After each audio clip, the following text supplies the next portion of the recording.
समस्त को मोर नमस्कार। मोर नाम अंजलि किपिट। मु नवम श्रेणी छात्री सरकारी उन्नीत उच्च विद्यालय 12 मास रे मु अध्ययन कर। एपटी छिड़ा छै मो सहपाठी ज्योत्स्नाटा, ए साइड रे छिड़ा छै मो सहपाठी देवाशीष बड़े।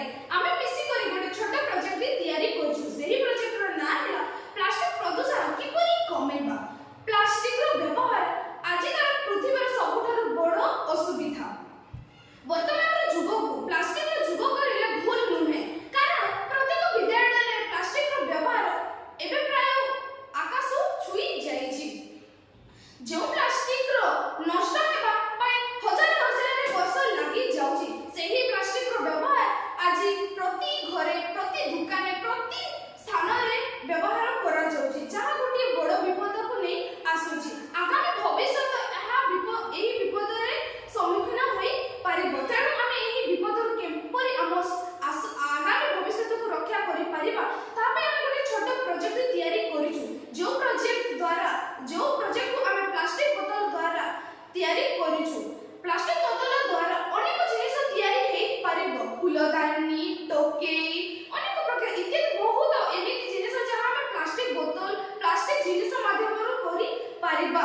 एमिति जिनिस गुटे गुटे अछि जो जिनिस नष्ट हेबा पे हजार रू अधिकांश वर्ष लागे, और एमिति जिनिस अछि जहा को वर्षे लक्षे वर्षे भी लागि गले सा नष्ट हुए नाही। सेही परि गोटे जिनिस अछि प्लास्टिक। प्लास्टिक देखिबा को गले हम विभिन्न कार्य रे काम को आसुछि, किंतु सेही प्लास्टिक हम दैनन्दिन जीवन रो गोटे विपद, जो विपद हम आगामी भविष्य मध्ये भोगिबो। किंतु आजिकाली देखिबा को गले विभिन्न पशु पक्षी ताहा को ग्रहण करी देहांत मृत्युवरण करूची, किंतु आमे चाहूछु हम ओडिसा गुटे उन्नति कार्य ओडिसा हेई पारो। सेथि पय हमकु प्लास्टिक रो व्यवहार कम रो कम करिबा को पड़िबो। तेणु प्लास्टिक रो व्यवहार आज ओडिसा सबुठो भारत रो ओडिसा सब राज्य सबुठो बड़ असुविधा, कारण जो जिनिस आमे दुकान रो किछि भी किनिले दुकानी हमको प्लास्टिक ही दउची, कारण सेही जो कोनी प्लास्टिक रो एते मात्रा बढ़ी गला जे आजी प्लास्टिक चरण सीमा पार करूची। तेणु आमे सेही प्लास्टिक किपरि कमेबा ताहा को नै गुटे छोट प्रोजेक्ट तयारी करूची। सेही प्रोजेक्ट आमे दर्शैछु कि वेस्ट जिनिस जेमिति कि प्लास्टिक बोतल को डस्टबिन रे न पके, निया न लगे, से जिनिस को किछि नूतन जिनिस सृष्टि करी ताकू सजैबारे, डेकोरेट करिबारे हमकु साहाय्य करिबो। सेति पय आमे गुटे छोट प्रोजेक्ट सेही जिनिस को आमे अनुकरण करी गुटे छोट प्रोजेक्ट तयारी करूछु, जहा को देखि आपण माने एही जिनिस को निया न लगे, डस्टबिन न पके, सेही जिनिस को भलो काम रे लगाबो।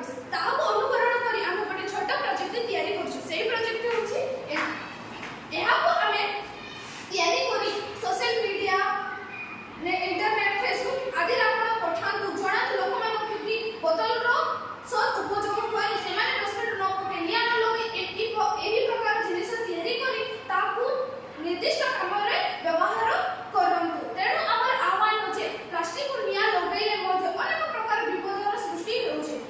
मुख्यतः विद्यालय रे निया लगैबा मना, कारण सेठी छोटो नै कि बड़ छात्र छात्री माने पाठ पढंती, जहा अनेक प्रकार रो विपद नै पारे। तेणु समस्त को अनुरोध अछि कि प्लास्टिक रो व्यवहार सद उपयोग